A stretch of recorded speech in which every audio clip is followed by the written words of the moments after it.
Hi, I'm Stephanie here at SNR Creative, and I am your host for this episode of Minute Masters. Have you ever thought to yourself, why do I need a website? Shouldn't social media be enough? I hate to break it to you, but you're wrong. If you're an entrepreneur of any sort, you need a website. Your current and potential clients are more dialed in than you think. Users worldwide spend an average of 6.5 hours online every day in 2019. People are likely to find you uncredible if they can't find your website. No, not incredible, uncredible. Here's why you should believe me.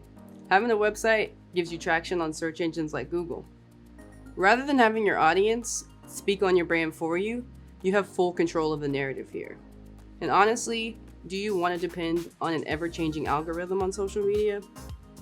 No fear, all is well. Thankfully, we live in a time where there are a multitude of resources that make creating websites pretty painless. Wix, Squarespace, those are going to be places that are your new best friends. If you want to stand out from the social media crowd, create a website. Give yourself a piece of permanent internet real estate. It's as simple as that. Thanks for watching. Tune in next time. Bye.